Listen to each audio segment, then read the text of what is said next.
ओम अज्ञानतिमिरन्धस्य ज्ञानञ्जनशलाखया चक्षुरुन्मीलितं येन तस्मै श्रीगुरवे नमः।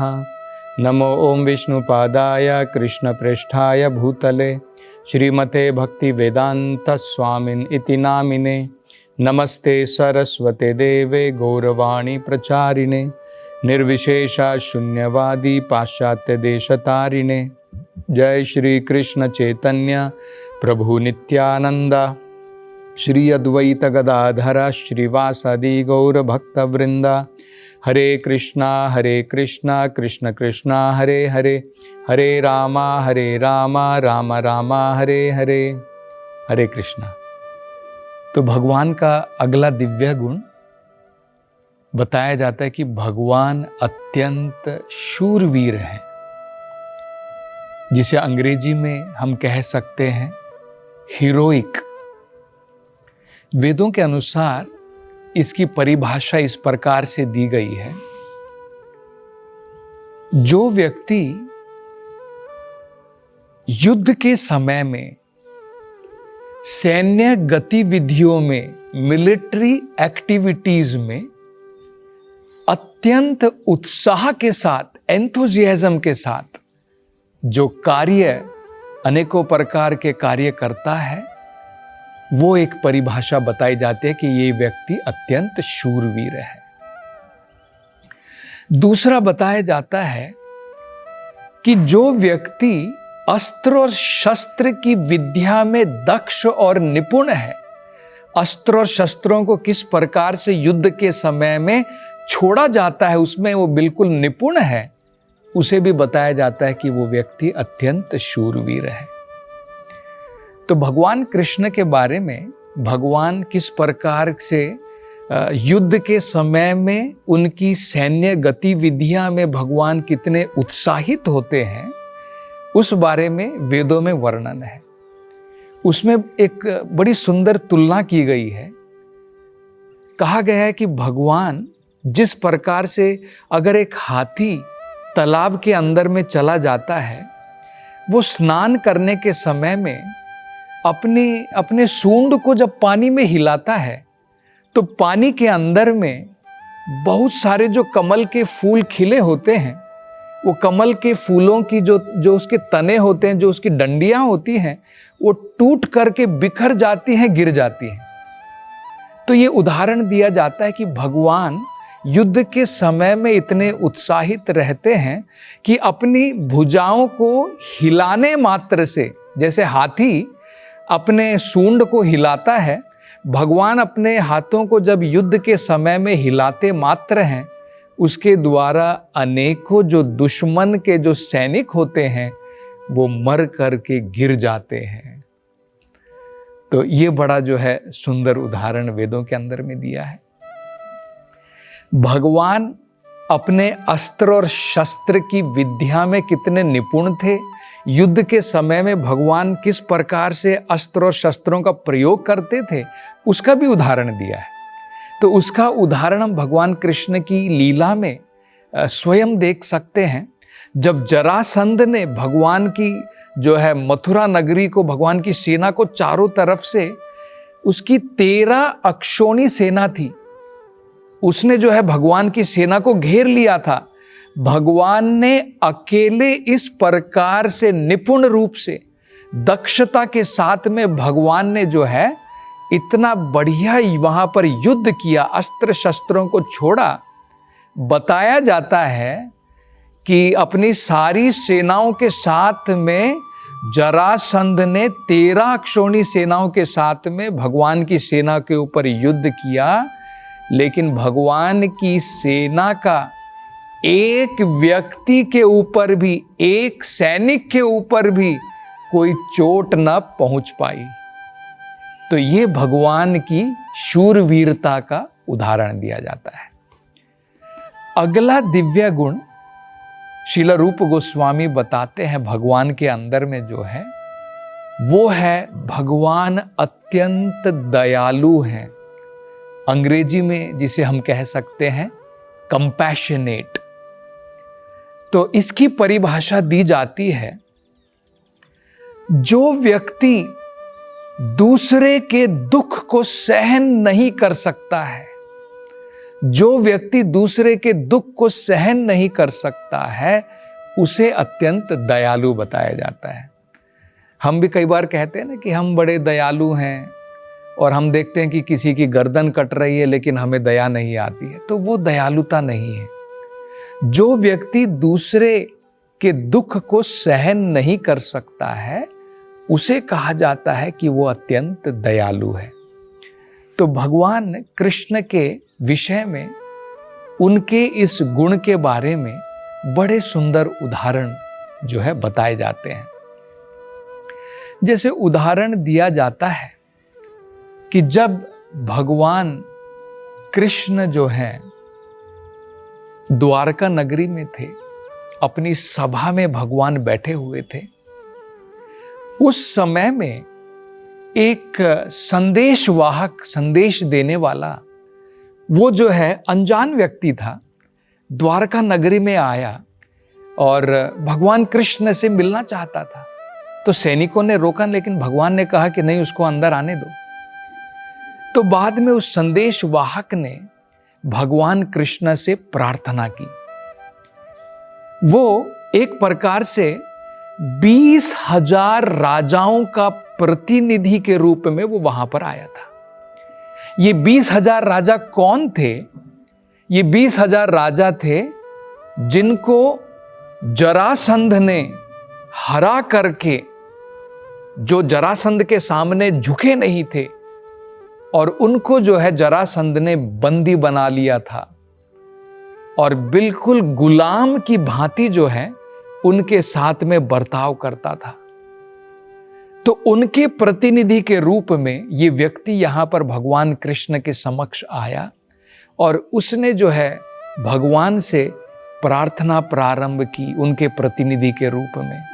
तो ये 20,000 राजा जो है अपनी प्रार्थना भेजते हैं, और वो कहते हैं कि भगवान, हमने सुना है कि अगर आपकी शरण में कोई व्यक्ति आ जाता है, कोई आपके चरण कमलों का आश्रय ले लेता है, तो उसका पूर्ण रूप से उद्धार हो जाता है।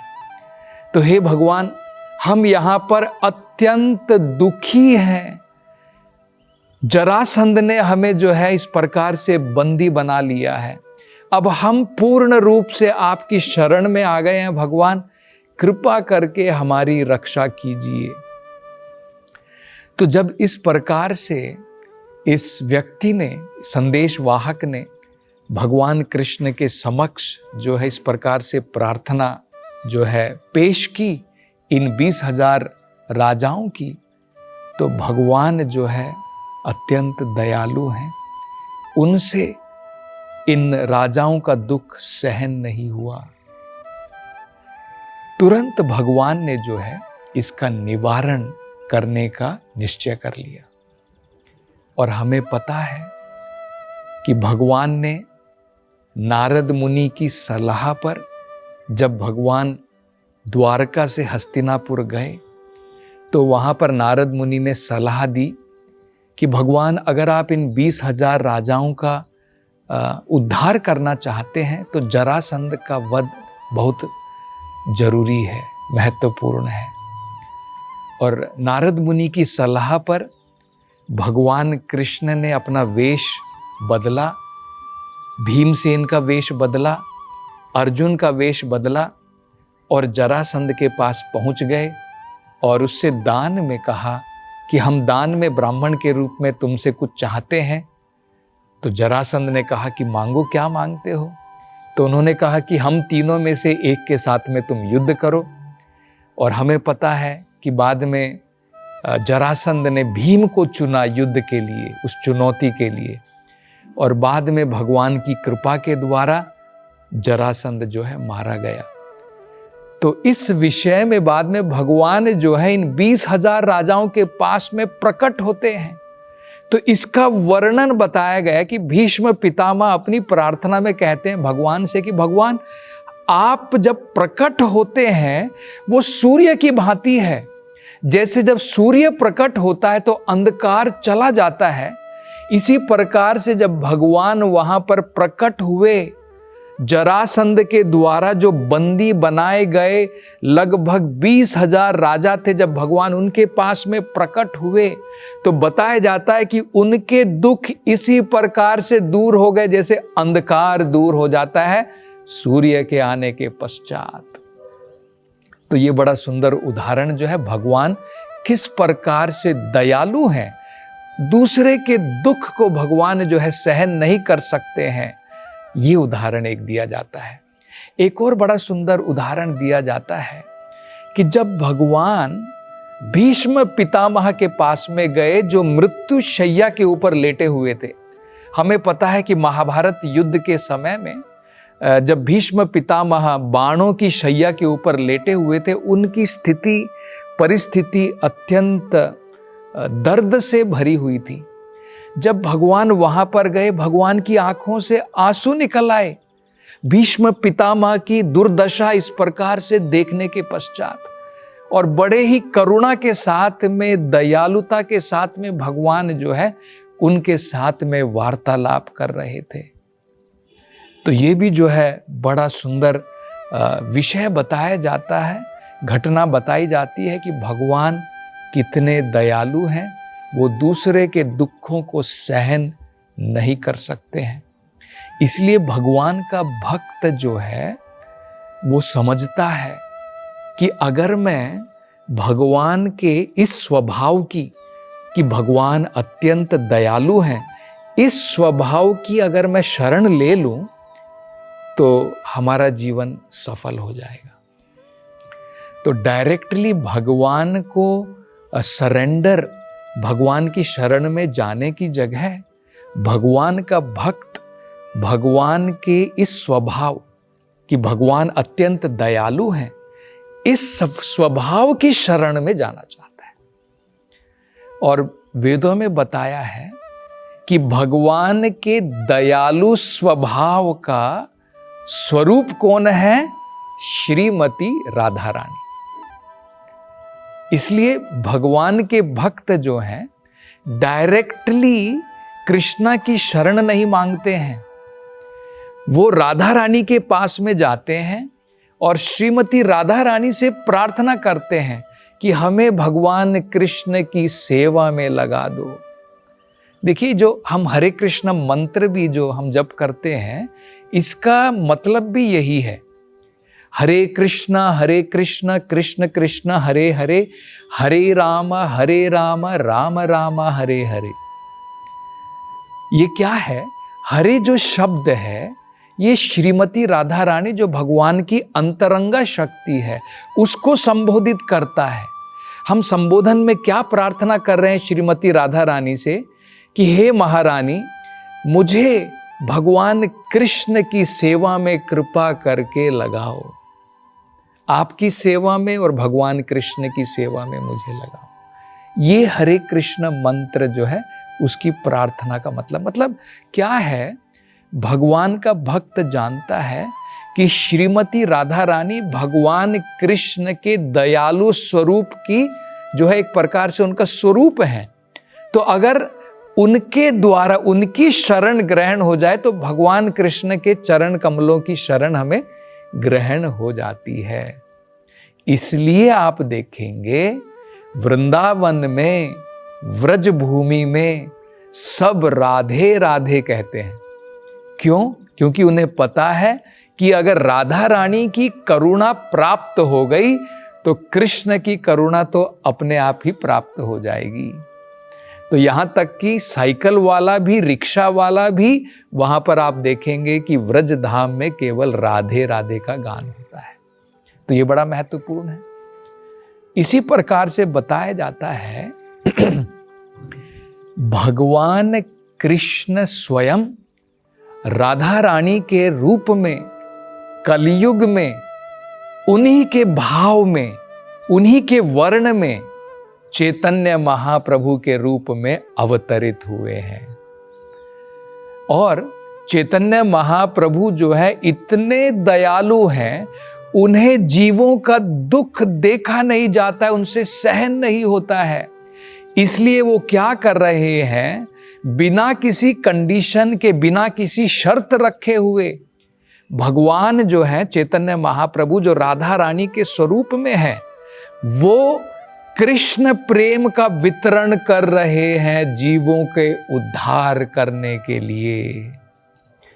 इसलिए चैतन्य महाप्रभु के अवतार को सबसे ज्यादा उदार अवतार बताया जाता है, सबसे ज्यादा दयालु अवतार बताया जाता है।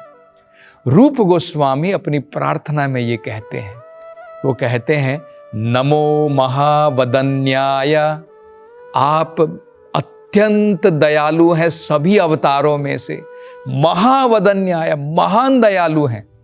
क्यों? कृष्ण प्रेम प्रदायते, जिस कृष्ण प्रेम की प्राप्ति अत्यंत दुर्लभ है, आप उसे बांट रहे हैं। कृष्ण प्रेम प्रदायते, तो ये चैतन्य महाप्रभु के बारे में बताया जाता है।